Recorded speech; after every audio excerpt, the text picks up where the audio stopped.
ভালো পরিচালক হওয়া দরকার। যে একটা ছবি বানিয়ে তারা লস করে তারা চলে যাচ্ছে, হলের সংখ্যা বাড়াতে হবে। অনেকে ইনভেস্ট করতে পারছে না, কারণ ইনভেস্ট করে সেটা রিটার্ন আসার মতো সিনেমা হল নাই। চলচ্চিত্রটা একটা অস্থিরতার মধ্যে আছে।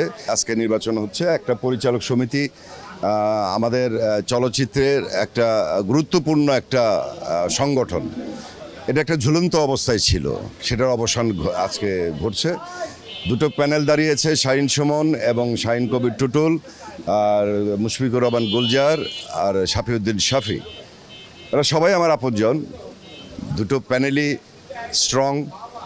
আসলে যাদের জনপ্রিয়তা পরিচালকদের মধ্যে বেশি তারাই পাশ করবে, এবং যারা পাশ করবে তাদেরকে অ্যাডভান্স শুভেচ্ছা রইল আমার তরফ থেকে। আর সুন্দর পরিবেশে নির্বাচন হচ্ছে, ভালো লাগছে। তবে এটা এফডিসি হইলে আরও ভালো হতো, কারণ আমরা এফডিসির মানুষ, আমরা স্বাচ্ছন্দ্য বোধ করি এফডিসির ভিতরে যে কোনো কার্যক্রম করতে। প্রশাসন পারমিশন দেয় নাই, কিছু করার নাই, হয়তো বর্তমান পরিস্থিতির পরিপ্রেক্ষিতে দেয়নি।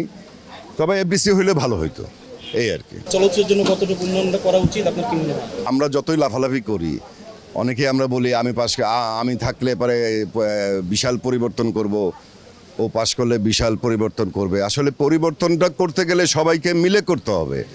এখন মনে করেন এক দল জিতবে, আরেক দল জিতবে না, যে দল জিতবে না তারা এফডিসি আসবে না, তারা কার্যক্রমে থাকবে না, এটা না। এফডিসিটাকে বা আমাদের চলচ্চিত্রটাকে সামনের দিকে এগিয়ে নিতে হলে সবাই মিলে কাজ করতে হবে, পাশাপাশি সরকারকে সহযোগিতা করতে হবে। তাছাড়া চলচ্চিত্রের উন্নতি কিছুই হবে না। বর্তমান সময় চলচ্চিত্র কতটুকু এগিয়ে যাচ্ছে এবং দর্শক আবার ধরতে পারছে কিনা আপনার কি মনে হয়? আসলে একজন শিল্পীর উপর নির্ভরশীল, একজন কত আর করবে।